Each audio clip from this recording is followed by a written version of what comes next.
This is Adam Schefter, and according to my sources, you're listening to the Bob Culture Podcast.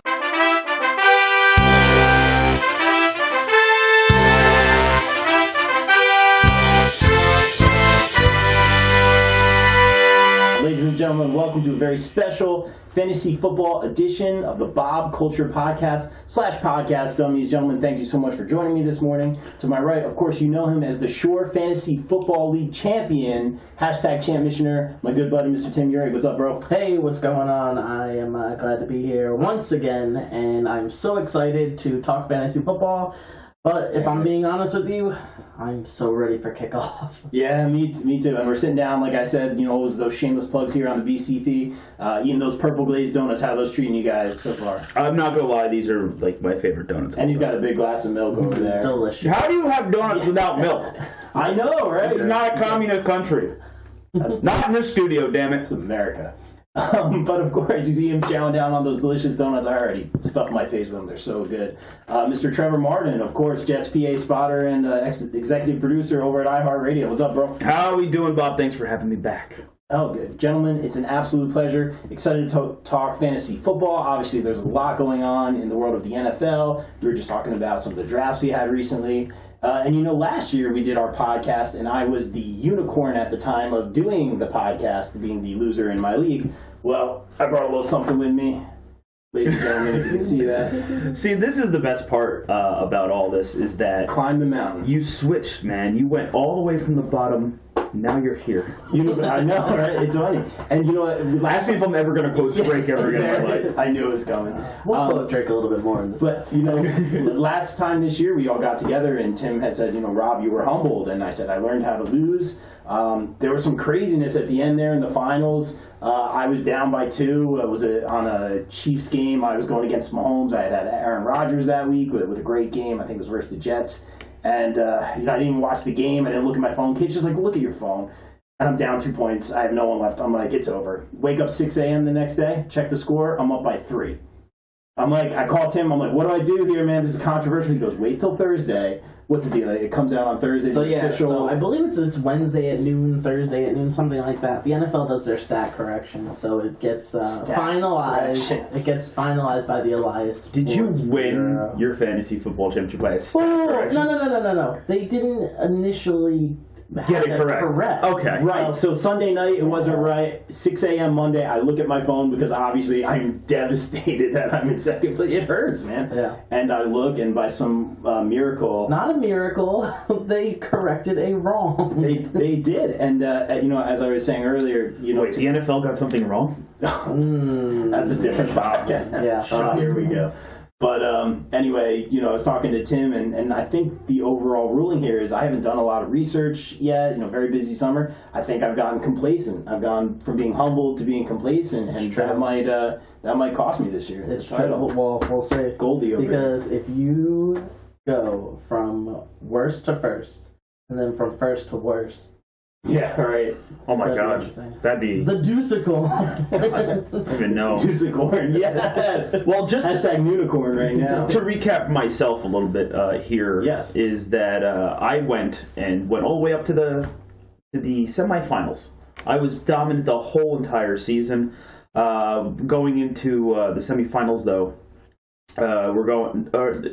for the championship game, I was down by a good 30 points. Going into Monday Night Football, I had Cam Newton and 2 other players. The other person only had Christian McCaffrey. I figured 3 versus 1, even if Caffrey goes off, probably will be from Cam. Probably cancel each other out, and I got 2 players. It went down to the final play. We're tied. And they decided to let McCaffrey run one more 10-yard run. And I lost by 1 point from going to the championship game. And I'm still hurt by that, because going into the 3rd place game, which only meant that I could win my money back, I crushed it. I won by like 60 points. So that's what's difficult for me to understand, and for what me to really hate about my life. Yeah. Well, So it's a new season. But at the same time, I have to say that I had a pretty good season, so I'm happy with it. Getting my money back, calling it all even, to do this game, to do the drafts, and then not have to put any money into it, was always fun and good. Yeah, absolutely. If I could recap mine, out of the 5 leagues that I am in, I won 2 championships. 2. Got to the semis in another one. One, my Dynasty League is absolute trash. I need to rebuild like it's nobody's business.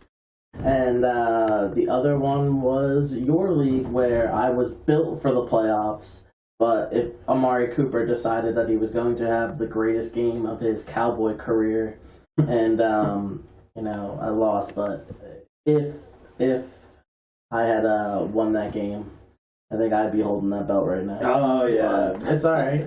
Whatever happens. Hey, maybe this is your season. It is, but like we said, gentlemen, it's a new season. As always, we'll do our position-by-position picks. I know some of us had some drafts already. Got to real quick, obviously, touch on some big news in the NFL. I think we were all floored. What was it, Saturday night?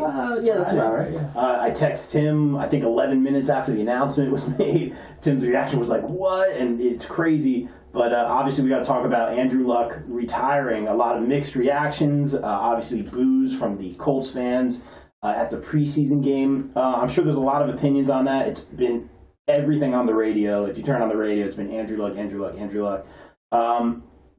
Personal opinion here, he has gone through a lot. He's played with, a lacerated kidney, tons of rehab and injuries.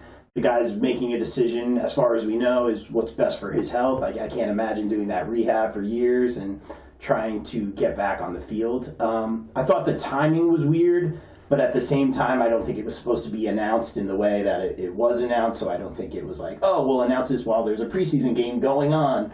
So that to me was very weird. I just think it was supposed to be more private and released in a different manner. Yeah. So it was very confusing, but glad he is healthy, and nothing but respect for what he left on the field.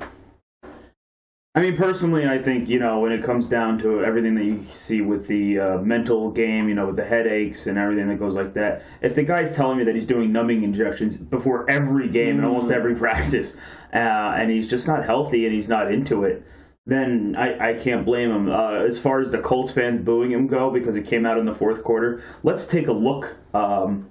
First of all, you live in Indianapolis, right there. There's your first problem. Second problem is you're at the third preseason. Thanks to our Indianapolis listeners. You're in the third preseason game in the fourth quarter.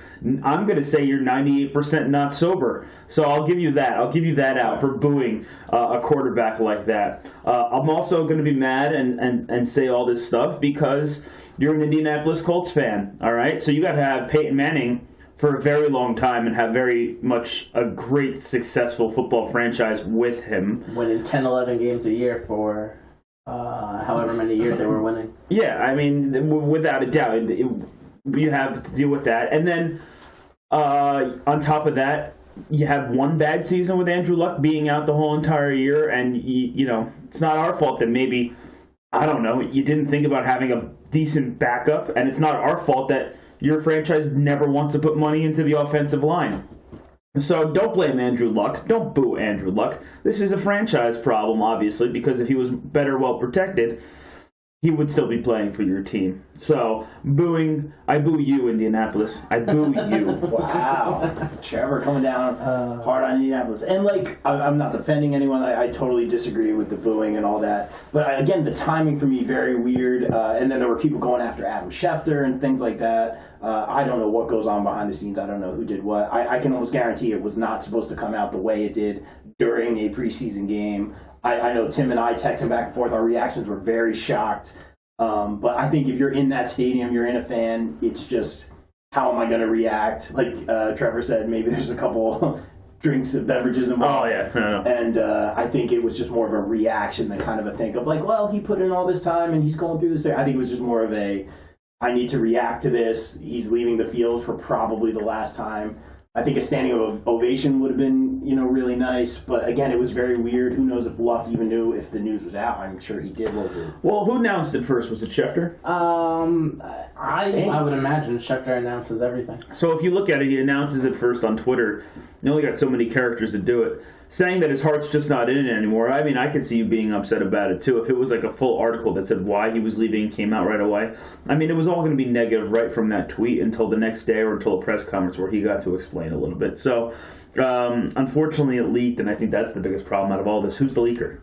That's what we need to know. Okay. It could be anybody on that sideline because there is a video of him telling Brissett, like, hey, I'm retiring, and Brissett's face is like, what? Yeah, apparently a lot of the teams. He's like, I just wanted to collect my money this season. Yeah. I wanted to be Teddy Bridgewater. But a lot of the team didn't know, and I think that's another thing. It was a shock to them. They had to find out the way that they did. It's very, like I said, just the timing of it is very, very weird. I'm not trying to blame anyone. And again, if this is something that had happened in the New York area, like we know how we are in this fan base. Crushed, killed. Yeah, it's a different He'd be the world. worst quarterback of all time for the New York Jets. Yeah. Because that's who he'd play for. Yeah, but Because it sounds like a Jets thing to do. if Eli came out tomorrow, I think the Giant fan base would actually be happy. Wow, all right, well. It's because we're so on the fence. Real quick, we touched on this on the 100th episode. And again, Trevor, thank you so much for putting that together. I know I've said it a million times. We raised nearly $500 for fighting against pediatric cancer for Honors Cure. So thank you guys so much for Almost that. said fighting for him. Just like, No. I'm gonna go. Very much not fighting for. We are fighting against it. We're against cancer here on the Bob Culture Absolutely, Podcast. we are. And thank you guys for everything with that. Great show. So we talked a little bit about the Giants and the Jets real quick before we go into our position-by-position analysis. Real quick, Trevor, what are we thinking of the Jets this season? I think the Jets right now are in a great position to do well. I think anything less than making the playoffs, I think, like I said on the 100th episode, is going to be a failure of a season. Adam Gase needs to come out of the gate and do what every Jets coach does in their first year, and that's win and go to the playoffs. He needs to go to the playoffs. Darnold's looking great. Robbie Anderson right now has an undisclosed injury, but should be ready for week 1. They're saying it's a calf, but, again, who cares? It's the last week of preseason. He wasn't going to play anyway, and we're just going to go from there. Jets overall, I think, look well with the addition of Bell, obviously, and Crowder is going to be, I think, huge for the team. If Enunwa can step up in the first 4 games and cover, what's going to be missing from Chris Herndon, I think that's how you say his name, Sam's favorite weapon. And then if they can get through those 4 games and then add him on after his suspension, I think offensively the Jets look well. Now on the opposite side of the ball, their defense right now also looks okay. I think if anybody goes down, though, especially in the secondary, the Jets are absolutely screwed beyond belief because they don't have any depth on that roster. And knowing the Jets, 4 of them will be hurt after week 1. So we'll see what happens. The loss of Buster Screen, I can't think of the other player name right now, but they didn't do a good job addressing the secondary defense on the Jets. They have something for now. We'll see if it goes, if anyone gets hurt at all. And I think the biggest issue with the Jets is 2 things. They let Roberts go, the all-pro return man, on special teams, and he had the most return yards in the whole season, in the whole league last year, and the most touchdowns in the whole league last year. And they let him walk for no money. And not only did they let him walk, they let him walk to Buffalo in the division. How stupid can you be? Not only that, let's keep going with bad special teams. You let the kicker go for free. Now you let the first guy that you had try out for this season, you cut him. So we have a backup kicker. Oh, Carly Lloyd's available. Now I'm so glad that you brought that up because the rumors are is that an NFL franchise team actually approached her to try out and actually would sign her just for the 1 game of preseason, the last week of the preseason. As you know, we're doing this episode the day before the last preseason game, and she's playing in Portugal. She's playing a game for the U.S. women's team in Portugal. So, and actually might not be for the U.S., but she's got a game versus Portugal. That's all I know. So she can't play. She wasn't even interested. It would be interesting to see her play, but you know what? At the end of the day, if you look at all the NFL teams, because the whole entire league's playing tomorrow night, and you're like, oh, which team could have been? I kind of feel like it was your New York Jets. You think that was it? Oh, my, who else needs a kicker that badly? The Bears. Oh, man. Tim, what do you think about the Jets this season? You know what? I think I'm excited to watch Darnold come in and hopefully take that next step. Because after he came back from injury last year, he looked really good in those last couple games. So, I mean, if you can keep him upright, they got some weapons on offense. I think they can move the ball. I think they got a chance. I don't know. I got them around the 8-9 win range. I mean, they could squeak in the playoffs, so we'll see. More than the Giants, probably. More than the Giants, yes. I gotcha. And I will say this real quick before we talk about the Giants. I did draft Sam Darnold based on Trevor's analysis. So the last time we got together, he looked really good in practice and then some of the preseason stuff. I think he will be a solid backup quarterback in your one quarterback league. Yeah, great. That's exactly what I want to hear.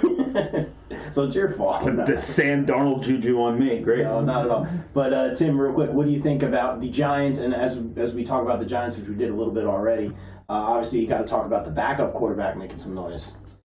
Giant fans have a feeling this season's going to be a struggle. First of all, we're used to it. First of all, for a little while now. Listen, your number one overall pick in all fantasy drafts consensus seems to be Saquon Barkley. I think he's going to do well. I think you have a nice floor with Saquon Barkley. I just think they're going to stack the box and try to do everything they can to stop him, because I think it'll be tough for the offense to beat a team other than with other players other than Saquon. So I think the real story is if the Giants get back, if they get to a bad start, and we'll say they go 1-4, 1-5, or 2-5, something like that. When do you make the move to put Daniel Jones in? And that'll end up being the story mid-season, because he lit the world on fire in preseason and he was fantastic. Talk of the town.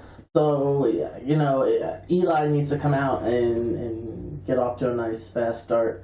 Otherwise, I think it's going to be a tough one for the Giants this year. Absolutely. Trevor? Eli Manning, hopefully he rides out on a horse with the sun going down, and we all say happy trails and bye Buckaroo. I'm a huge Eli Manning fan, but, 66% of his throws last season, his best completion rating. If he can continue that over to this season, I don't like these rookie quarterbacks starting right away, because I think it's the exact same as if they didn't start right away. It's a wash of a season. No one comes out except maybe, that I can think of in recent years. Cam having a decent season. Sam got hurt. He had an okay season, but he needed that under his belt. I think they should go the Kurt Warner way. Exactly what they did with Kurt and Eli is how Eli should be with Jones. But at the same time, I don't think Eli's that type of teacher. I think he's a lot of things. I don't know, though, if he's, when Kurt Warner signed with the Giants, he understood his role. He thought he was kind of on the downward of his career, and he knew that he was going to be there in a temporary veteran status and teach the next quarterback until it took over. And then he revamped himself when he went to Arizona. So I think, I wish that's what would happen here. But, let's see what happens with Eli. Could we go 4 games 0-4? Then, yeah, you're going to see Jones right away. But if we're 3-1, I say let Eli roll with it and just let Jones just take it in and take it in. And no, they're not going to be a playoff team. No, nor do I think they're going to win the division. But when you look at everyone else in the division, I think you really just have to worry about the Eagles. Can Carson Wentz stay healthy? If he will, the Eagles will really be in the best position to win that division. There's a lot of in-house things going on right now with the Dallas Cowboys that we have no answers for. We don't know what's going to happen with them as a team. No Zeke, Jerry Jones says, we're close, and then Dak's turning down huge money on contracts. So I think there's a lot more things going on with the Dallas Cowboys than we realize. Case Keenum, I have no idea what he's going to do with the Washington Redskins, and I don't know what the Redskins are. So I'd say that division probably ends up with the Eagles. And as a Giants fan, I think you got to chalk it up to you kind of see where this is going this season. Sterling Shepard, thumbs up. There's only one.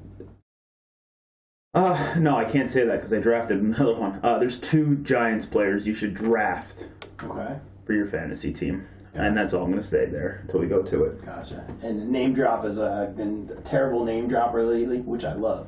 When we talked to the Miz briefly, he said his first round draft pick would be Saquon. Again, maybe catering to the hometown. The fact that you guys were in Newark. Yeah, but I thought it was interesting. Big fan. Oh, I thought that's when he calls you late at night to talk. No, since you seem so close with him. No, that's Tim. Yeah. But guys, let's get into it. Let's start right at the quarterback position. You guys know how this works.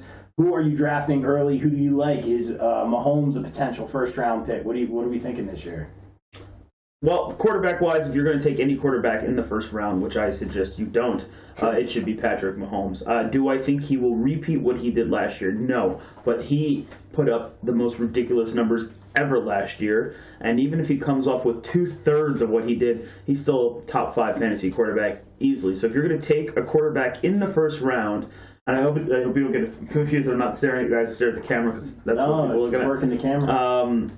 If you're going to take any quarterback in the first round, it should be Patrick Mahomes. But that is the only quarterback that I think that is out there that is worthy of a first-round draft pick. You know, see, listen, the school of thought on quarterbacks is, you know, you really want 17 points a game out of these guys when you're playing them. If you decide to stream them, your goal is 17 points a game. Patrick Mahomes is going to give you 24 plus a game. That's a big difference. So, I mean, if you really want to go get him, I mean, he's definitely the guy that you could go get. I don't recommend the first round. I think maybe if you want to take a shot the back half of the second round, I just think there's more value elsewhere, but he would be the guy. We said touchdown regression. He can't throw 50. 3 guys in the history of the game have thrown 50. He's one of them. Not only that, it's his second full year, so you expect the guy to come out and throw 50? That's a tall order for anybody. So I don't think that he does that again. Do I see him throwing 35, 38, somewhere around there? Yeah, absolutely. So that offense is fast. So if you want to, you know, if you want to go with it, go with it. Go get your guy. I just think that, you know, back half of the second's probably the absolute earliest you should look at it. But I mean, he's someone that can light the world on fire. I'm trying to think, did I grab Rodgers? I think I grabbed Rodgers as like my 3rd pick or something like that. I also. Yeah, love Aaron Rodgers. He led me to victory, and somehow I got him again this year. Oh, let me just move this big, enormous, giant championship real quick. As you can see, I'm wearing, for those watching live, I'm wearing my Green Bay Packers shareholder. Sure, I know I'm terrible, right? But we had a good trip, as I was mentioning earlier. Tim and I went over west to Lambeau Field. It was great. We got our cheese hats. We went to the Pro Football Hall of Fame, where the Tim Urig exhibit for fantasy football was in there. I was shocked. I didn't get a call prior. Wow. Man, you think you'd have to sign off? It was very. Have you ever been to Canton, Trev? No, I have not. Being married, I'm not allowed to go many places. Yeah. Anyway, let's talk about Aaron Rodgers, obviously Green Bay Packers. Is he going to have as good of a year, you think? Obviously, big changes in the wide receiving core. Yeah, I mean, I think the wide receiver core never was a thing with Green Bay. I don't think they were that great because of the talent that was there. I think they were that great because of Aaron Rodgers. I think absolutely you draft him. I picked him up in the 3rd round. But he was also the 2nd quarterback taken, and it was by me that time. I was shocked that quarterbacks waited that long to get to the 3rd round, especially in a 12-person league, 2-quarterback league. So I'm surprised that the quarterbacks started going that late. Shocked. So that was quite interesting as well. But I think, you know, if you're talking the top 3 fantasy quarterbacks, I think we agree with most people. It's going to be Patrick Mahomes, Aaron Rodgers, and Deshaun Watson. So that's why I'm, looking at the Texans jersey over on Tim. That's what made me think of it. I, of course, wearing my Ocho Cinco jersey. No, I'm not a Bengals fan. I am an Ocho Cinco fan. And yes, the back does say Ocho Cinco. I checked. Yeah, it does. I'm not turning around to eat a donut, but to show the camera. So without a doubt, it doesn't matter. I think who's there in Green Bay and the wide receivers. You have Aaron Rodgers. But that being said, top 3 wide receivers probably also Devontae Adams. Oh yeah, my keeper for my league. Love it. Tim, what do you think about Aaron Rodgers and some of these other top quarterbacks? Who are your guys? Yeah, so I mean, listen, the consensus for the experts says the exact same thing that we're saying right now. It's Mahomes, it's Rodgers, it's Watson. Those guys, they should be an offensive that have to throw. I think the only real concern with Rodgers is maybe that he gets hurt because he's been hurt the last couple of years. But you know what? They revamped the offensive line a little bit. They have a new offense. They have a new coach, and there's an emphasis on wanting to run the ball a little more to take pressure off. The new coach, Aaron Rodgers. Yes, wanting to run the ball a little more, which will take some pressure off. That'll set up the play action. And you know what? These receivers are going to be open, so they're going to be fine. Devontae Adams is a stud, and you got 2 guys that were rookies last year, and Geronimo Allison and coolest name in all of NFL football. Yeah, what about Equanimous St. Brown? Go ahead on game day, scream Equanimous. All right, I'm yelling Geronimo. Equanimous. Yeah. Boy. I guess you're right on that one. Yeah, come on. Anyway, they were rookies last year. They came through, and you know what? I think they're gonna have a good year too. So I think Rodgers is on the up and up. Houston doesn't have a run game, so they're gonna be forced to pass. So if you really need those passing stats, Deshaun Watson's gonna give them to you. No, and that's funny because they drafted Lamar Miller. Oh no! No, it's fine. I got him late. If we don't get any of these top three, top four quarterbacks that we're talking about, who's like a safe pick if you don't get any of those? Anyone you guys are watching or you think will be productive for a fantasy team? Oh, it's funny that you say who's the safe pick because I decided to go the opposite. Once you got out of the top three, and the funny thing is, 1, 2, 3, 4 for me. Number 4, I was going to have Andrew Luck. So Right. don't have to worry about that anymore. But I don't think there's a safe play after that. After that, I kind of went wild. In one league, I am starting Aaron Rodgers. I think that was an easy pick for me to pick up. But otherwise, I took Cam. I had him last season. There were games where he exploded for me, and there was games where he was an average 13-point, 12-point quarterback, and I had games where he was putting up 24, 26, whatever. So, I know he's got the foot injury now, and they're calling it, or ankle, whatever. It's a sprain. He should be ready for week 1, but it's something to be concerned about. But I think Cam has a high ceiling potential. At the same time, too, in my auction league, I picked up Baker Mayfield for $19, which I thought was a steal at 19. But quarterbacks don't go high normally in an auction league, so everyone said I was crazy. Because then at the very end, with about 4 picks left, I was able to pick up Cam Newton for $2. When I think he's a top 6. With Cam with Luck being gone, I would say he's a top 5 fantasy quarterback this season. Picked up Baker Mayfield just because of the potential. He could dump it off. He's got Landry. He's got Odell. He's got all these options. He could run it himself. Baker Mayfield, I'd say if he's available and it's an auction league or whatever, go for it. Absolutely. Tim, any...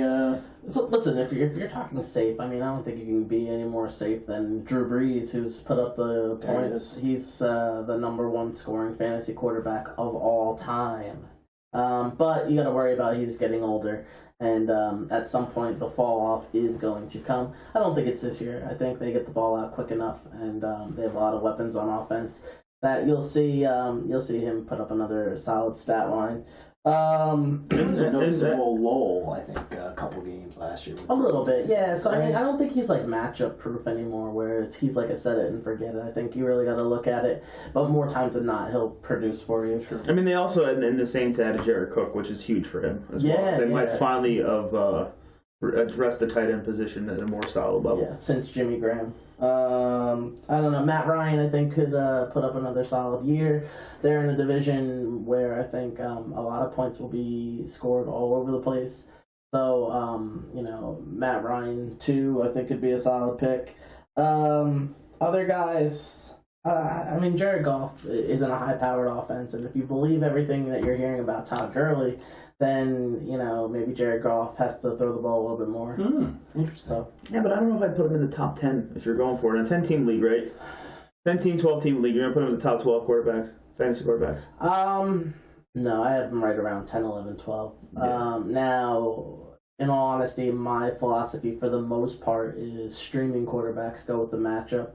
So, I am not always looking for a top 10 quarterback. I'm looking for who has good matchups the first couple weeks, and then who's going to, emerge later on. So, I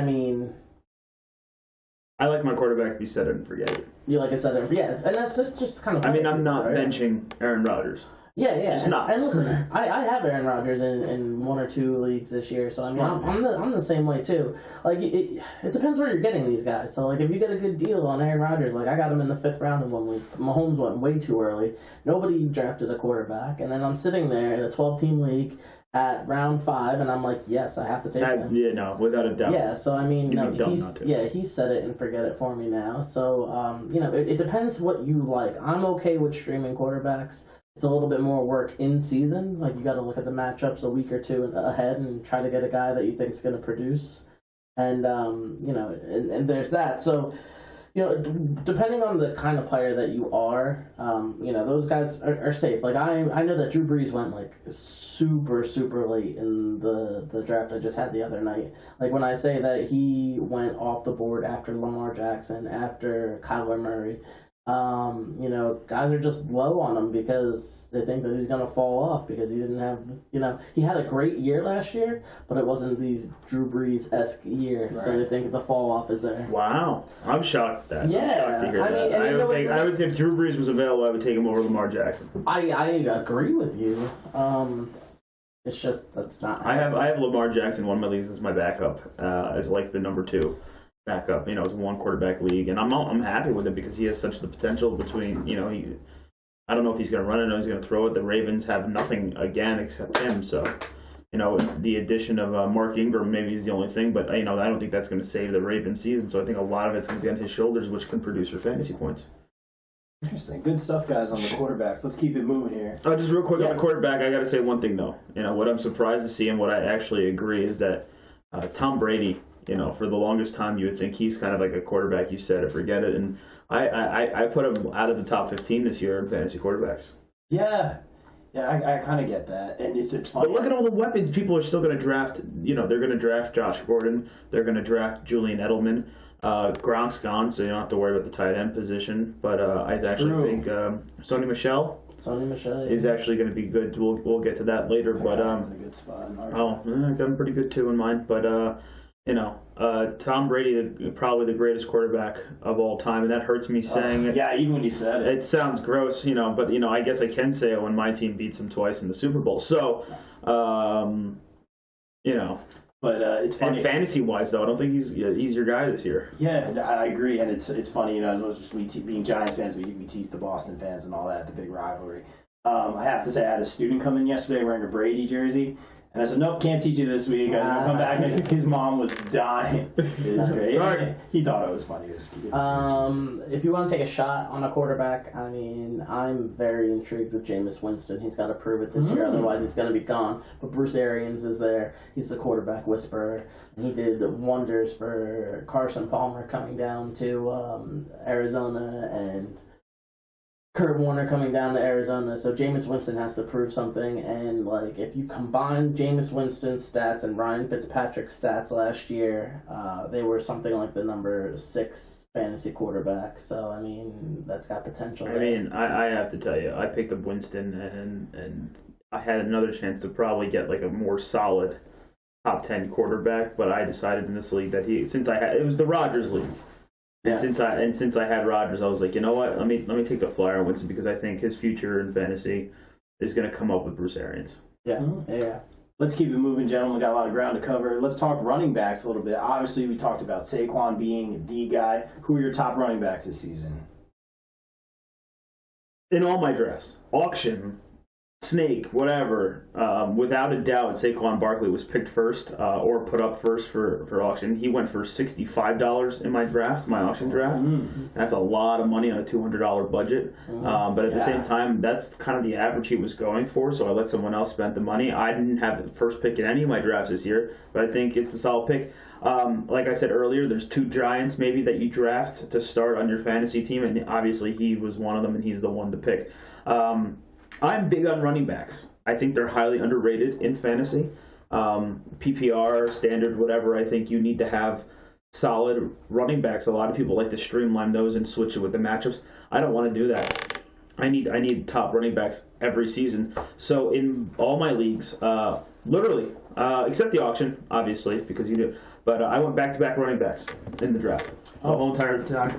And my first draft, first 2 picks were Le'Veon Bell and James Conner. Now I was dead last in one, and I was number 5 in the other, but I still went back-to-back. I was able to go Le'Veon and James Conner in the first when I was dead last, and I'm very happy with that. I took James Conner as my 5th pick because it went running backs 1 through 4 right away.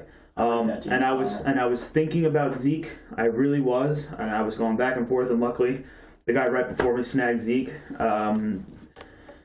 There's a lot of running backs out there, but I feel like you need to have a top 5 running back. Now, take Melvin Gordon, take Zeke, and you got to throw them out of the top 5 right now. You have to because they're not playing, and it's not because of an injury or anything. It's because they're potentially going to sit out. So you got to throw them out of the way. Melvin Gordon, I had like right at 5 or 6.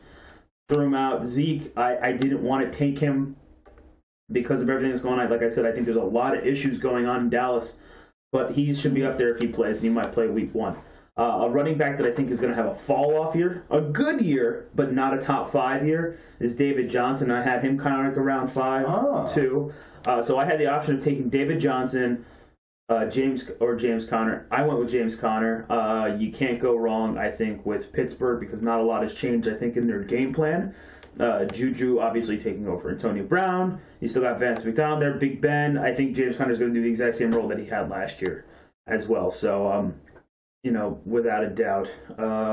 You were big on Pittsburgh last year. Yeah, I was big on Pittsburgh last year, but now I'm thinking that there's only 2 people that you want to take from Pittsburgh, and that's Juju and James Conner. And obviously, I'm going off with it as well.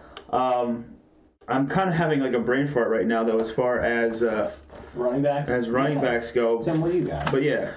Listen, I agree with you, and as I've done more and more drafts. Like I said, in 5 leagues, which is a lot. As I do more and more drafts, I just had a 16-team league one last night, and I think that the tier 1, tier 2, tier 3 running backs, I think there's enough of them. Once you get past them, there's 0 available. You got guys who are going to be coming in handcuffs, people who are coming in who might emerge as better runners throughout the season.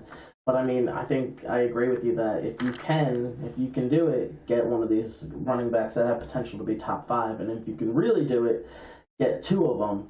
Now, my philosophy has been for a while that if I'm later in the first round and I'm coming back, I tend to go wide receiver, unless a running back falls to me. So what I've been seeing lately is Le'Veon Bell falling down to the 7, 8, 9, 10 spot.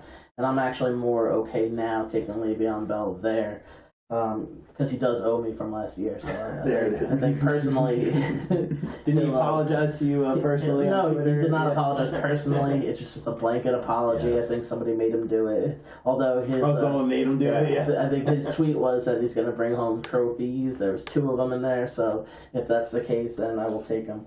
Listen, if you're in the top 5, 6, grab one of these guys who are just going to carry your team. I do like David Johnson. ESPN is so high on him. They think that he could be, a stud in this new offense that we haven't seen anything. So there's like mystery there. But I mean, he had 10 touchdowns last year on a very, very, very bad Cardinals team. So I mean, if you're in a touchdown only league or a league that values touchdowns a little bit more, I mean, I don't like risk in my first round pick, but I think that he's got potential to be up there. And what number do you think? Because I'm so down on him. I skipped him. I fully skipped him for James Conner. I don't know. If you I've had a couple leagues, and I guess like my 12 is like. I found out what my brain fart was, by the way, too. What was it? It was Christian McCaffrey because I blocked him out from last season from ruining my championship game. But he's number 2, and I was I'll be honest with you, I was going for Kamara.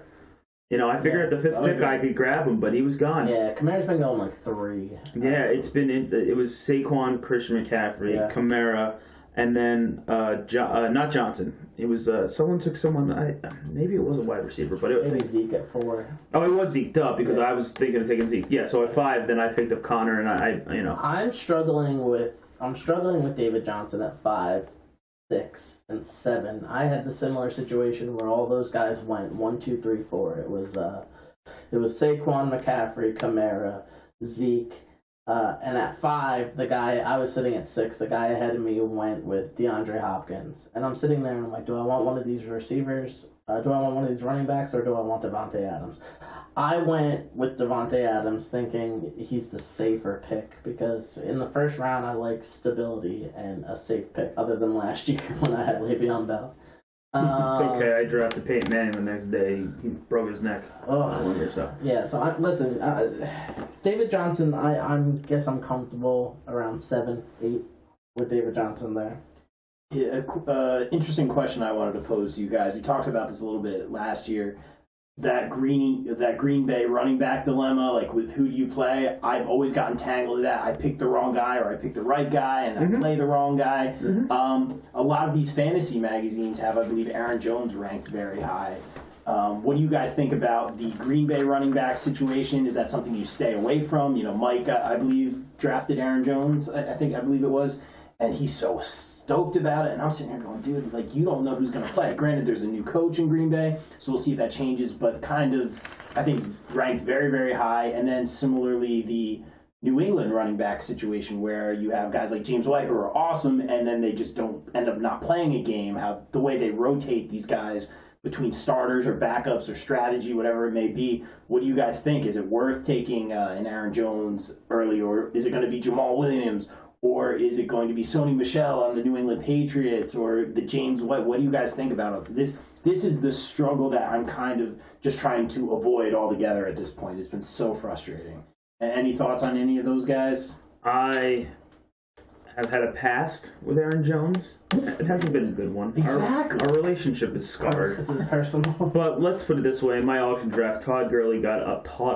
My Boston came out there. Todd Gurley came up and hit $50. Ugh. And I said, you know what? For $50, you can have him. I was okay with him at 49. I was. But at 50, I said, you know what? You can have him.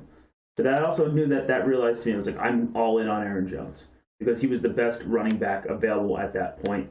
I think with McCarthy gone, I think Jones is now a 3-down back. He's going to be in there a lot more than he was last season. I don't think it's going to be as much of a committee as it used to be. I think he has the potential to, in the right running game and with the right coach, I think he has the potential to be a 3-down explosive player, almost like a Christian McCaffrey. To be honest with you, I think he's got a huge potential if Green Bay actually decides to have a running game and they put faith into it. I think when they put him into the committee to begin with, and you saw that like it wasn't for him and it wasn't going to work out.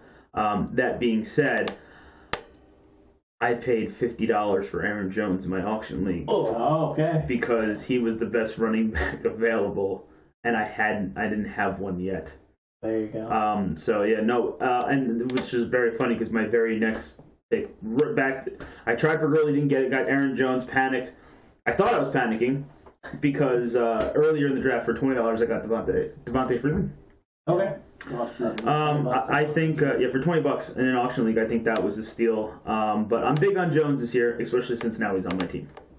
Good answer. Tim, any thoughts on any of these particular running backs? Listen, 3/4 of the league is running back by committee. If you really believe in Aaron Jones and you think that you're getting him in a good spot, go get him. I think that... But that's why I think you have to have a top 5 running back. I think you got to put that in right away. Yeah, and then it's okay getting Aaron Jones at a spot, and if he hits, it's great. That's why I'm bigger on streamlining wide receivers. I think there's 10 bajillion times ways that you can run wide receivers in fantasy than there's running backs. I think that the wide receiver position overall is deeper. That's why you can do it. I think that the running back, the top half of the running backs in the league, you have to get one. They have to. Yeah, so I mean, I'm with you on that. But that's shrinking, I feel like this year it's like you have to have a top 10, but I'm almost saying that you have to have a top 5 this year. If you don't have a top 5, I think you're screwed. But here, my philosophy's always been this, right? Would I rather have the 7th running back off the board or the 1st, 2nd wide receiver off the board? And then on the comeback, would I rather have the 9th, 10th running back off the board or the 5th receiver off the board? That's my philosophy. My answer to that is running backs. Well, I'd rather go running back to back. I'm running. My leagues is I have 2 leagues. No, so I'm sorry. The regular leagues. I just want to exclude the auction one because that's not real. Le'Veon Bell, James Conner, and then Mixon, who we haven't talked about, and James Conner. I think he's got a big potential as well. I took the risk on him as my 2nd running back. Yeah, I mean, you're fine there. You're going to be okay because running backs are your stable points there. Oh, yeah. So, I mean, like, if you do... Listen, it's a struggle. If you go wide receiver, it is a struggle to get running backs. You're almost solidifying that your draft is going to be running back heavy the rest of the way. So you got to look at what are you getting at that spot. So, like, if you went wide receiver, the running backs that you're looking at to get are the Aaron Joneses, are the Derrick Henry, Josh Jacobs, Mark Ingram, Kerryon Johnson, Chris Carson. Like, that's going to be your next pick. Like, no matter what, you have to go there. So, I mean, like, when you sign up for that, you know, you just know that you are going to be looking for a running back the whole rest of the draft. Good stuff, guys. I think we've pretty much covered it. Let's keep it moving here. And don't forget, we will have our bold predictions like we do every year, so start thinking about some bold predictions. We'll do that, save that for the end. I think you guys nailed it. Trevor had a very good one, I think. I said the top fantasy player on the Denver Broncos will be a running back for the first time, like in the last bajillion years. And That was a good one. So start thinking if you guys got any tidbits for us at the end here. Let's and go. it came close at the end, by the way, 'cause I was big on a wide receiver last year. I had Emmanuel Sanders. Yes. He cashed in for me last year. That's right. And guys, let's get right into the wide receiver position. Lots going on here. Odell, obviously, on a new team, ranked very high as well. What do you guys think? I know we talked about the Browns a little bit and all that kind of stuff. Let's start with guys like Odell and some other top receivers. What do you think? Is this all hype? Is this the real deal? What do you guys think? I think if you have your choice of wide receivers, say you are late in the first round, past 5, and you want to start off with a wide receiver, I don't think Odell Beckham's the guy you go with. I think there's way too many options for Baker Mayfield on Cleveland. That's what you got to think about. Yes, is he top wide receiver in the league? Absolutely, but we're talking fantasy here. What's going to get you the PPR points? What's going to get you the touchdowns? And you know what? They're still going to double cover him, and that's going to leave Jarvis Landry wide open. Ding, so ding, ding, ding. I think that is huge. He was my first wide receiver taken in one of my leagues, was Jarvis Landry. Really? Because I had to go, because I was dead last in the draft, I went running back, and then by the time it got to me, people started taking quarterback, so I went quarterback. I have two, I feel like I have 2 top 5 potential quarterbacks and 2 top 10 running backs potential in that league. So I figured I can streamline wide receivers the rest of the time, and I had to take Jarvis Landry, which I don't think's bad. He has rapport with Mayfield already. I like it. And, with all the options that are going on there, I don't think it's bad. So Odell, no, I'm not taking him first. I think, honestly, the first wide receiver that might be taken in your draft, going back and forth, I've seen on a lot of the drafts, I've seen Davante Adams go first. That's the answer I was looking for. Green Bay. That was my keeper, so I'm very excited. I know you seem a little too excited. You're so happy. You just give me that little smile. I got him and Rodgers. I like him. No, I think it comes down to Hopkins and Adams, and I think Adams should be your first one taken. I'm putting Odell top 4. I don't think you don't even think he's your second one taken. No, but if you're late in the second round and he's still up there, you got to take him. But he's not first round worthy, and I don't even think he's early second round worthy. If this was like around the horn, Trevor, I would just give you like all the points right now. I love everything that you just.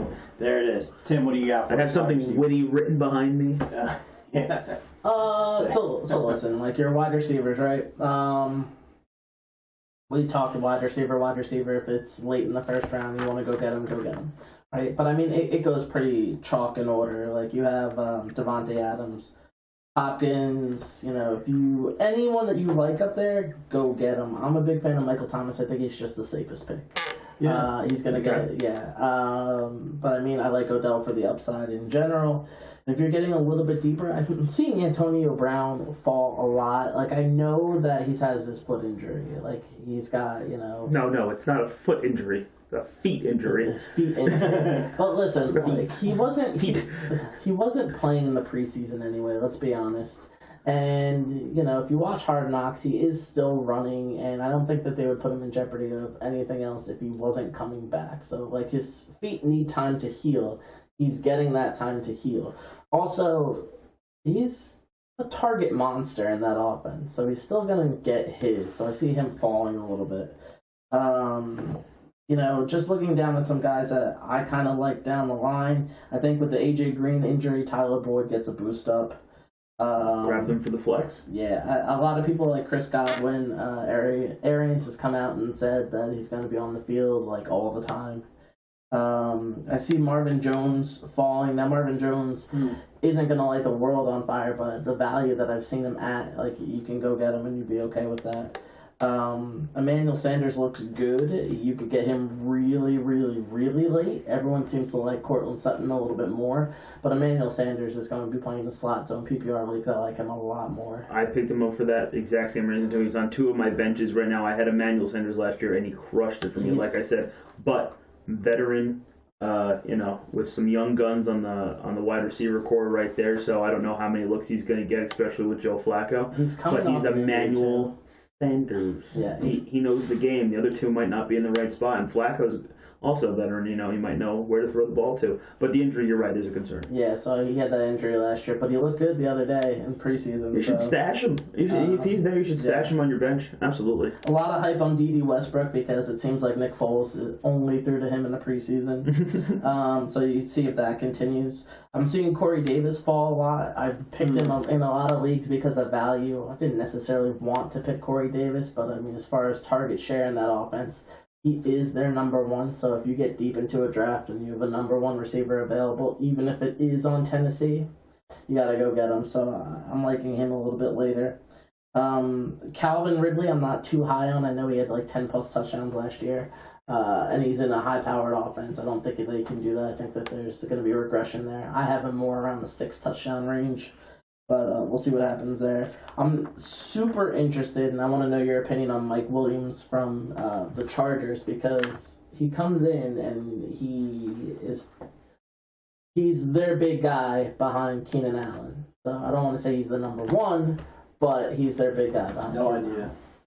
Okay, so here's my problem with Mike Williams. It came down to I needed to draft my number one wide receiver, and it came to Williams or Landry. And I was struggling. I was asking the chat on the Twitch channel. I was asking what should I do? What should I do? What should I do? And when it came down to it at the end, I wound up going with Landry. A whole other 2 rounds went, and no one took Williams. So you got him later, yeah. I got him later, which I was still kind of shocked about too. I mean, Keenan Allen, I'd like to see him play a full season, but he's not going to. He could, but still. I mean, he came close. Did he do it last year too? Yeah. Oh, he did. I couldn't tell. He might have missed one. But still, that's what I'm saying. But I took Williams. I think you can wait later if you're looking for someone. If you're struggling to pick between Williams and someone else, I think you can wait on Williams. I did. I know it's paying off. So I'm 1-2 right now is Williams and Landry. Someone that I'm taking a flyer on, which we didn't even bring up because it has to do with the quarterback position when looking at Seattle, is Russell Wilson. With the loss of Doug Baldwin, Tyler Lockett steps up to the number one wide receiver role. Now he's done okay and pretty good. Actually, he's done more than okay. Pretty good in the preseason. He's caught some bombs. He's caught a touchdown. But it all comes down to what is Seattle. I don't think anyone knows what Seattle is yet because they also got a young core around Wilson that's going to have to catch the ball. They haven't been catching the ball. So if it comes down to by week 2 that Tyler Lockett's the only one who can catch the ball and score, he's going to be double covered and he's not going to make the catches. He's not going to get the touchdowns. And then Seattle's going to go very run heavy to the days of Alexander. Yeah, and you got to think about that as well. But there's a committee there. There's a big committee. We don't know which running back's going to break out of there. I don't think you should necessarily draft any of those running backs to start. Definitely maybe in a flex position you go for, was it Posey? No. I don't know. Penny. Rashad Penny. Wasn't there another one with a P on there? Anyway, but I don't know which running back from Seattle is going to do well. I don't know if Russell Wilson is going to do well. If he's the same Russell Wilson, he's going to be a top 10 quarterback. That's why I took him. But I also took the flyer on Tyler Lockett to be part of my wide receiver core because, as long as there's some other distractions, he has the potential to... I got him for $6 in auction. That was great, I feel like, for a number one wide receiver on a football team to get for $6 because he's got such a high ceiling. I got him stashed on a bench in another league because, like you said, Antonio Brown was falling. My biggest problem came down to I was able to... Luckily, I don't know how... top 15 wide receiver, I think, in the whole entire fantasy universe. I don't know. Should I take Diggs? And I'm gonna ask you this: should I have taken Diggs over Thielen? That's a big question that a lot of people have. It really depends. They were next to each other on the rankings, and all the other wide receivers were gone, and I needed to take one of them, and I knew it had to be one of them, and I wound up taking Diggs just because I feel like there's a lingering injury, I think, with Thielen a little bit. I still think that Diggs is the more talented receiver, but Thielen has been producing more. He was dealing with an injury last year. That's why his production went so far down towards the tail end of last year. Personally, I flip-flopped a number of times on these two. So last year I was big on Diggs rather than Thielen. However, this year I'm up on Thielen rather than Diggs. I think Thielen's going to have a good year. So. Yeah, I don't disagree. It was the injury that scared me off. They're right there. They're the same, like, as far as production. We got a question in the chat already coming in right now. It was a full PPR league. I traded Nick Chubb and Robert Woods for Damian Williams and Julio. What do you think? I'm going to go start with you on that one, Bob. That's the misdirect. So I what was it, Chubb? So I love Robert Woods a lot. I think Nick Chubb's a solid bet for, what was it, Damian Williams, Julio Jones. You know what? A lot of people draft differently. I'm not, like, as nostalgic as I am, and as we always say, don't draft with your heart and stuff like that. I feel like there's people like what have you done for me lately? Exactly, like the Julio Joneses and stuff like that. So I'm not as big personally into them. I think Robert Woods is a great, I don't want to say up and comer, but just very productive. I think we're going to see a lot more from him this year, as well as Nick Chubb. So I personally, like, I'm more on the Nick Chubb and Robert Woods side of that. That's just me personally, because the other guys are great too. But was that Paul Abdul? What have you done lately? Oh, I don't know. Yeah, nice. You got to pay for that? I don't know, not because I sang. So. What do you think, Tim? All right, so I'm leaning towards the Damian Williams, Julio side. I think that you have an opportunity to get what in the rankings is a top 5 receiver and who has produced yards upon yards upon yards in Julio. And then I want any and all pieces of the Kansas City offense that I can get. So I think the winner in that trade is going to be the Damian Williams Julio side. But if it's a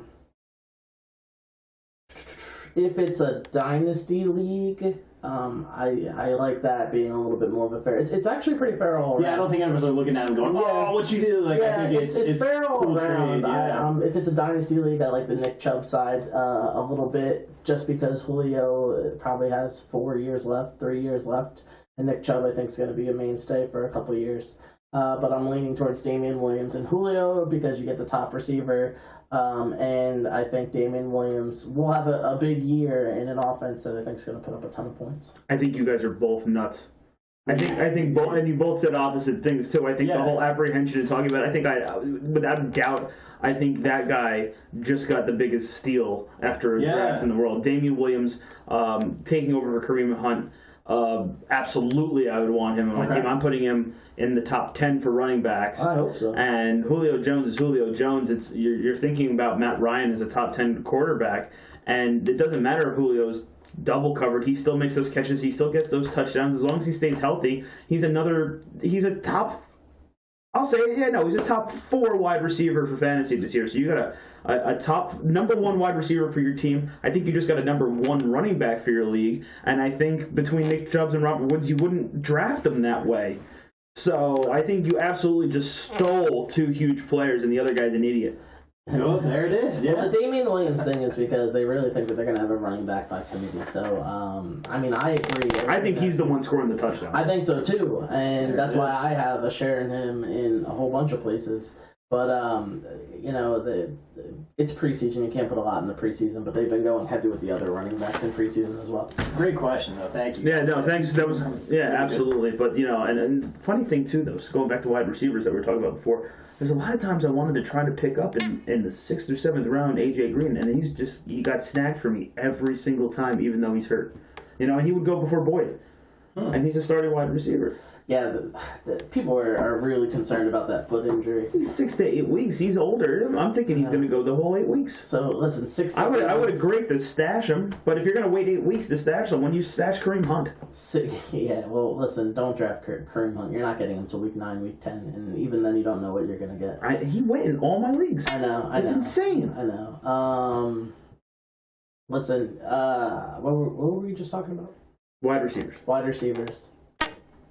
Well, you guys want to move it on to the tight? We got to keep it moving. You guys want to move it to the tight end? Yeah, it's I cool. had a thought, but I lost it. It's cool. And again, I think what you can do, and I know you said this before with all the other positions, I think your wide receiver position, because it's so deep and everything, that's why I don't have great wide receiver. My best wide receiver that I got in a league, which is what you were talking about before, is Antonio Brown dropped way too low for me not to snag him. But besides that, I got Tyler Lockett, and I'm rotating between Allen Robinson, who I think has great potential on the Bears this year. I think he's finally going to make a connection with Trubisky, and you know, and Mike Williams is what we said before on Landry. I'm just going to keep rotating those guys. Yeah, I think the wide receiver position's a little bit deeper as far as your tier 3, 4 receivers than the running back position. That's why you need to try to get one as early as possible. Just because it's not there when you get to rounds 5, 6, 7. Like some of the guys. Do you have a sleeper pick for him? I have James Crowder. I took him. I think in the slot position. I think they love him around the goal line. That's what they've been showing. Right? Huge potential for touchdowns. Yeah. But does that go away when Herndon comes back?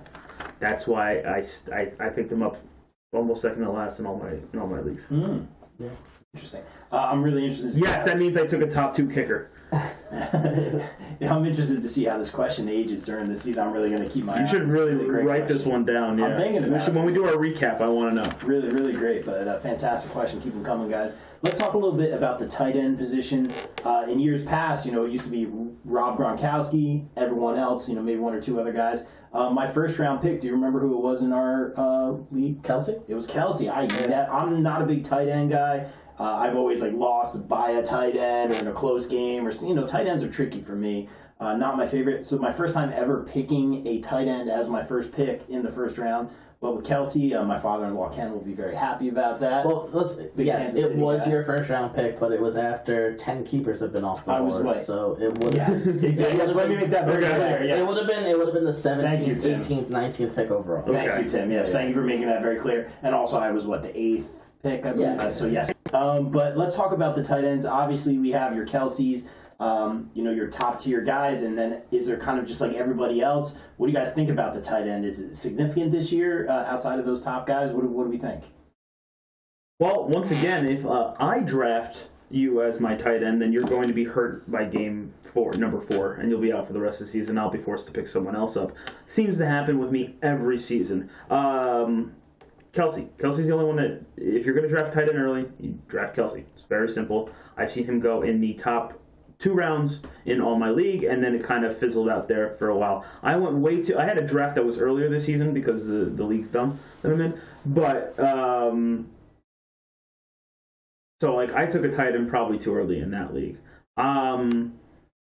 Let's go through a little bit. George Kittle last year for the San Francisco 49ers was not drafted by anyone. I picked him up, and he wound up being one of the top players that I had for the whole entire season. He's definitely the second tight end that should go if you don't get Kelsey and you're like, I'm going to be the next guy to take a tight end. You're taking George Kittle, because if you look at how terrible the 49ers were last year, and they're probably due to repeat that again, he still was a standout breakout player. It didn't matter which quarterback was in, whether it was Garoppolo or any of the other guys that they had on the team at the time. So it's got to be Kittle. Going to completely shift gears though for it, because the tight end position otherwise isn't important to a lot of people. Zach Ertz. Everyone's big on Ertz. He's a great tight end. I think Philadelphia is looking to move on for Ertz after this season because they don't want to pay him the money. I think he's going to be worth way too much. And with that, they're going to try other people out that they have on that roster. So I think he's on a big downward, there's the graft, it's the stock. The stock's going down. So a lot of people were taking him early. I don't agree with that at all. I actually passed on him, and I got stuck with trying to pick between Hunter Henry and Evan Ingram. If Eli Manning is the quarterback for the New York Giants, he's going to throw to his tight end. I wound up taking Ingram over Henry because I've seen some problems with Henry. Obviously, Ingram's going to have some injury problems too, but when I look at the weapons of each team, I went with Ingram over Henry because I think Eli Manning will throw to his tight end way more. If Shepard, Golden Tate's out, for the first 4 games. Mm-hmm. So I think that he has a better potential to get you more points and more touchdowns because I think he's going to be utilized more on the Giants. That being said, if Hunter Henry's there too, there's no more Antonio Gates. You got to think, Philip Rivers is always like this tight end as a blanket. But when it came down to the 2, I had a hard time picking, and I went with Ingram. Besides that, Jared Cook is now on the Saints, taking over for Jimmy Graham finally. I think they're finally going to have their tight end. So I went with Jared Cook. So my tight ends are Ingram in one league I'm starting. Jared Cook I got in the auction league for super cheap. And then the one league that I went way too early because he's my security blanket. I've always had him if I could have him. And it's not Jermichael Finley, it's Delaney Walker. Because he, no matter whenever he's played, he's always been a solid. Sorry, just got a work text. solid fantasy player. Now, that being said, he's 35, 36 years old by the end of the season, I believe, and he could be pretty brittle at this point. He had the potential to be such a breakout player for me last year, and he got hurt. And luckily, I was able to replace him with Kittle and still retain those points. But I took him way too early, and then in my auction league and my regular draft league, people forgot completely about him. I wound up picking him up way late in like round 11, round 12 as my backup tight end now because like I said, they always get injured with me, so I like having a backup tight end. And I got him for $1 in the auction league. So, because at that point, people were already going off on Howard, and they went off on Henry, and they spent their money. Everyone had it, and I just was able to pick him up for next to nothing. So tight end-wise, if you don't get Kelsey, you don't get Kittle, then I think you can wait to the way later rounds to pick up your tight end, because someone else, too, that I think also has the potential, but he's older, and they don't know if Cam's going to be there, and I, again, picked him up super late. In another league was Greg Olsen. I think he's highly undervalued this year as well. But I think a lot of that's injury concern. Yeah, it is. But I think I agree with that, Trevor. If you want to take a flyer on someone, not a flyer. Hooper's more of a solid choice. But you want to take a flyer on someone. When Ben's having a bad day, he likes the tight end, so you might want to think Vance McDonald. But I know I just kind of covered all the tight ends there. No, it's great because it's a tricky position. I'll go a little bit with it. Listen, it's Kelsey, and then it's like all the other tight ends. Right? So Kelsey's great. He's like the safest choice. The problem is how early are you willing to take him? So I mean that's your decision. It is what it is. I do like Kittle, then Ertz. After that, I think it falls off a little bit. You have a lot of question marks. Hunter Henry is a great talent coming back from injury, and Rivers loves his tight end, so you could go there. Evan Ingram, I think will have a big part of this offense. I think it'll be more towards his rookie year than it was last year. O.J. Howard's a big talent. Austin Hooper solid because he's in an offense. Jared Cook had a fantastic year, but he was the only option in Oakland. So I think moving to New Orleans, I think he'll have a good year. I don't think it'll be what he had last year. I think David Njoku's going a little lower than people than he really should, but that's, it is what it is. Vance McDonald, I don't think can stay healthy, but I do like him on the field. So if he's on the field, I think he's a good pick. Do not draft a rookie tight end. They seemingly will never, ever pan out. So, that's something that you should be worried about. If you don't get one of those big three, though, I think you should really stream tight ends. I think it's your best bet. Go with the matchup and go with teams who don't defend the tight end well. I know that the Giants really don't defend the tight end well. Things change because new coordinators and stuff. But in the past, I always used to pick on the Giants by taking whatever tight end was against them. If you're going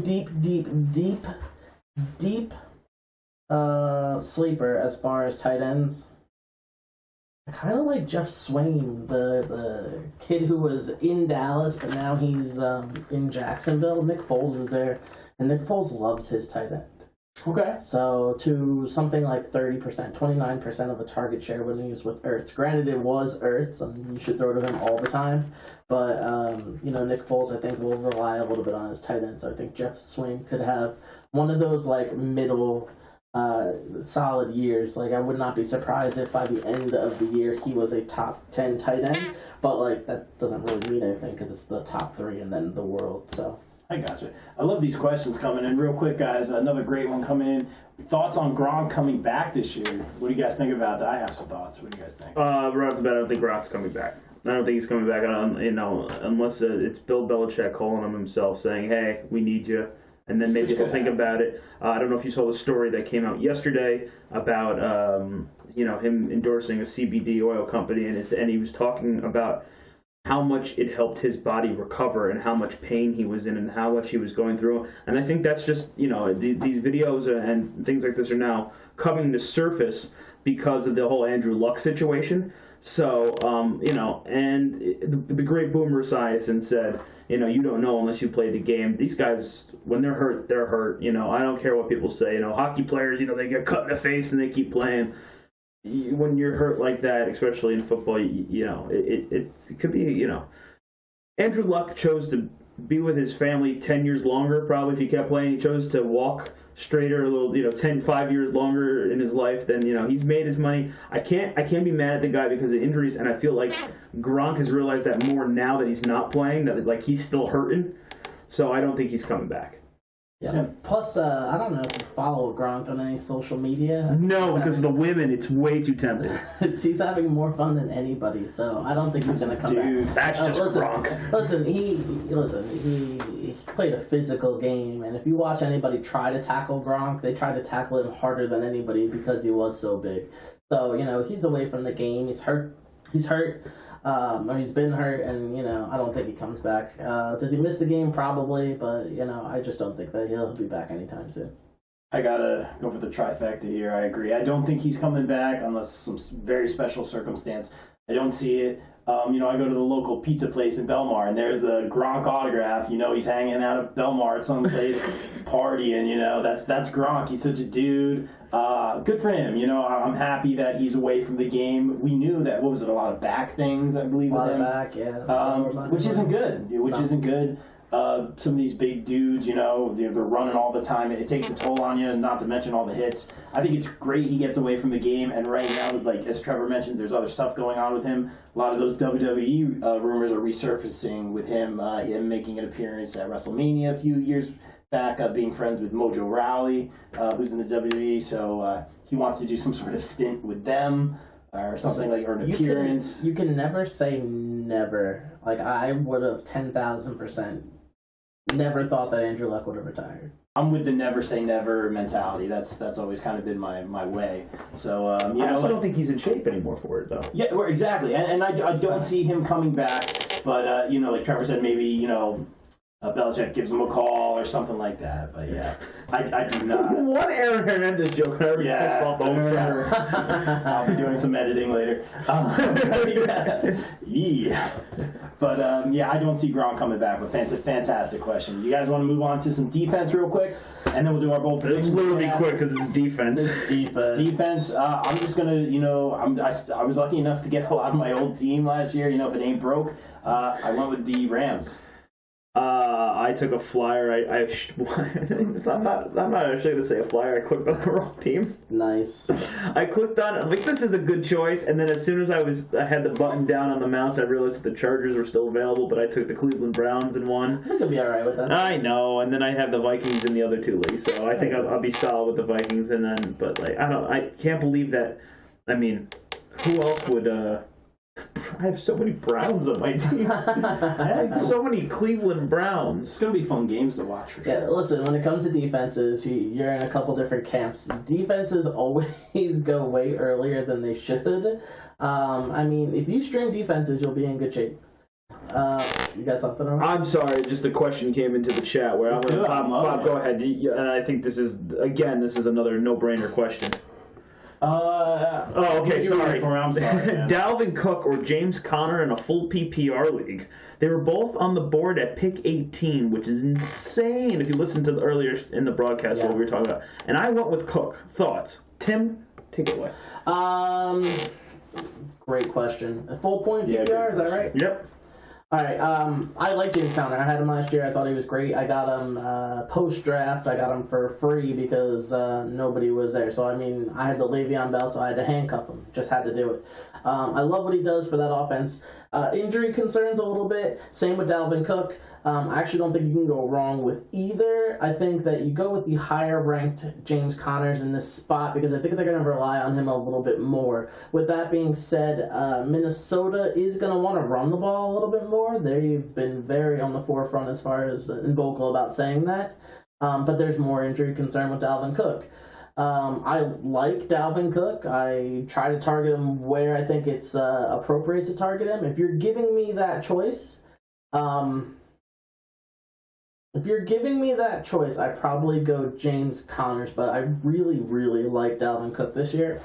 So, I mean, go with the higher-ranked guy who's top 8, I believe, off most boards, as opposed to Dalvin Cook, who has more question marks. I got to go James Conner as well. When Trevor was telling me that he got him, I'm like, man, I wish I got James Conner. I got to go with that. Almost all my leagues. Great question, though. Keep them coming. I like the question. I got to go James Conner, hands down. Yeah, I'm not even. There's not even a debate. I'm not even going to go back and forth with you on this one. James Conner is going to be a top 5 running back in the league.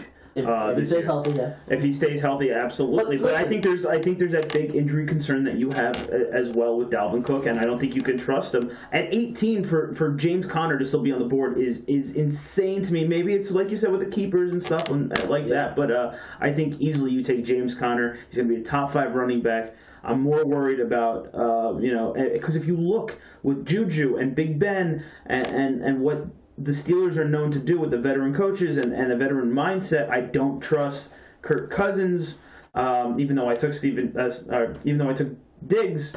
I think by default, if they're going to try to run the ball more, but he's more likely to be hurt. Dalvin Cook, top 14 running back, easily. But compared to James Conner, you have to take Conner. I'm sorry. Listen, it's going to be preference at that point, but the fact that it's, 18th overall, I mean, for someone... Jugza, I want to be in your league next year. For someone like Connors to be available there, I think you take him there. But I don't want to, not stress this and give, false information here. I do like Dalvin Cook, and I see where the toss-up is. And I've had spots this year where I've considered taking Dalvin Cook around 14th overall, but I usually go with another receiver at that point. I think they're both going to have very similar years by the end of the year. Now, whether that's because of injury or what not, I think the production is going to be roughly the same. I think James Conner, he has a nose for the end zone. I think he comes out with more touchdowns. Dalvin Cook, I know they want to run. I would not be surprised if Dalvin Cook had more yards, but James Conner had more touchdowns. That would be my. This guy's a fantasy football machine. Yeah, I don't want you to think that I don't like Dalvin Cook. I just think that James Conner's at 18th overall is. Oh no, I would take Dalvin Cook. But I do like Dalvin Cook as well. 18th overall, yeah, it's insane. That's insane. I want to be in your league next year because I don't know how to draft. Really great question. Wait a minute, Jugs, if you're still in the chat too, I want to know who your number 1 pick was. And let me know if it was a keeper, because that doesn't count. Who was the first one you were able to take off the board? Before we get into our bold predictions, gentlemen, and thank you guys again for your time. We're crushing it as always. String defenses and kickers. I was going to say, we're just going to do kickers. Yeah, string defenses and kickers. Yeah, I don't think we need to go. I don't know. No offense to the kickers. I don't know who had the stat. I want to give. I mean, it could be ESPN. It could be fantasy football. I don't know who put the stat out there, but apparently, if you stream defenses, you get more points than if you have the top-ranked defense. We had a response over there? I see your response, yes. Yeah, I took McCaffrey. He had the number 3 pick, and that was the first one. Dude, having McCaffrey, Connor would be insane. And I don't think it's bad with Cook, but no, good PPR. No, I think you got solid running backs. Yeah. But the 3rd pick, McCaffrey, is solid. Absolutely. I mean, let's be real. You're in good shape over there. And you never know who's going to get injured. You never know some of the off-the-field stuff. I hate to say it. You never know who's going to break out this season. It's a lot of luck. No pun intended. No luck. I knew that. I was no luck. The breakout. Hey guys, I don't know if you guys had a chance to think about any of these or anything on the fly here. I actually do have one this year. It's not a favorable one, but do you guys have any bold predictions for this season? I kind of mentioned to you this before. I was a lot more confident in my picks last season. I was a lot more confident with our game plan that I was putting out here. This year, I think everything's changed. I was confident enough, and then I came in 3rd place, 1 away from the championship. Stupid Christian McCaffrey, but that also shows why that you're drafting him so early this season. I do have a bold prediction. It's not going to be like last year. I'm not going to say a specific team. I'm going to go with a specific position this year. Someone we haven't talked about, I think, at all, and a lot of people are putting hype on and a lot of things. I'm going to go with Kyler Murray is not a top 10 fantasy football quarterback.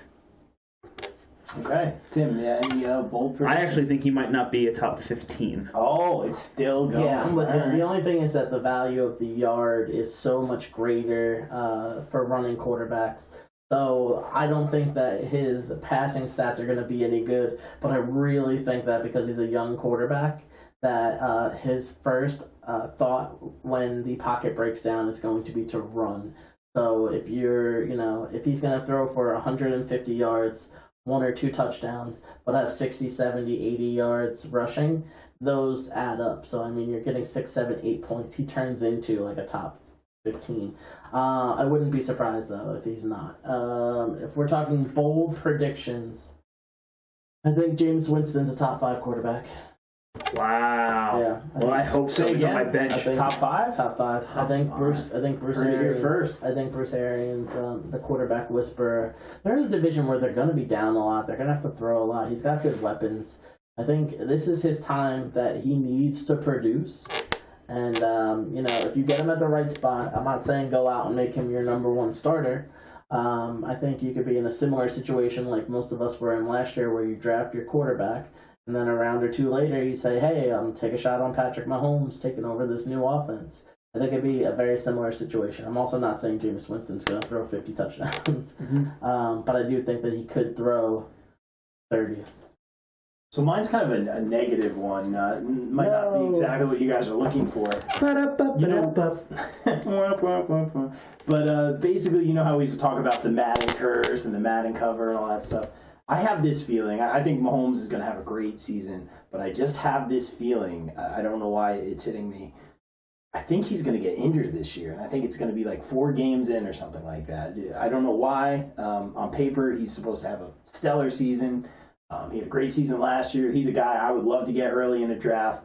I'm not trying to jinx anyone, or it doesn't even necessarily have to do with the Madden curse. I just have a feeling a major quarterback, and I think it's going to be Mahomes is going to get a big injury early on. Hopefully not Aaron Rodgers. Wow, even an injury. Yeah, why so negative? I know, right? It's not like me, right? It's not like something I want to have. It's just something I feel. Like, I mean, this belt has anybody can get hurt at any time. That's true. But yeah, I think that's it. Gentlemen, any other tidbits before we get out of here? We do have a bold prediction from the chat. Yes. Thank you, guys. Thank you for all your input. Pill Daddy Phelps says a bold prediction: Nick Chubb will be the biggest bust. Bust? Okay. You know what? I mean, you could definitely see it happening. I mean, Kareem Hunt, when he gets back after week 8, week 9, could come in and just light the world on fire like he has been for, a couple years. I just think that there's so many weapons on that offense that he's going to be running against 6, 7-man boxes. I don't think he has to worry about seeing an 8-man box pretty much all year. So, I mean, listen, the main thing with Nick Chubb is he hit on so many long touchdown runs last year that you can't really sustain like that kind of production. So, I mean, I could totally see that happening. All right. Good stuff, gentlemen. Hey, Trevor, thanks again for having us here on Podcast Dummies. Tell everyone, of course, what to do here. Well, if you're here now, you're already at twitch.tv/Podcast Dummies, and I appreciate you. If you're listening on the Bob Culture Podcast on the replay, super appreciate it. Again, just go to twitch.tv/Podcast Dummies. And I don't know if you've ever heard of Twitch Prime, but if you have Amazon Prime, it means you have Twitch Prime 100% for free. So if you could just go to twitch.tv/Podcast Dummies, hit subscribe, log in with your Amazon account, boom, you have Twitch Prime for free. Helps grow this channel, so that way I can do more of these things with Bob and other streamers as well. So thank you. Speaking about doing more of these things, I put it out there, guys. We all have very busy schedules. Yeah, but I got an emergency work text right now. I'm doing. That's about right. He said this guy's firing on all cylinders. But thank you again, Trevor, for having us. And I did propose the idea of somehow doing this in sort of weekly fashion, like a very quick fantasy show. It'd be very hard to do, but I appreciate you guys. You do such a great job. Tim and Trevor, thank you so much for being on. I super appreciate it. Thank you for having us. We love being here, and we love helping you out. It's great, guys. Hey, good luck this season. Please take your hand off my knee. All right. We're out. See you guys. Later. Champ is here.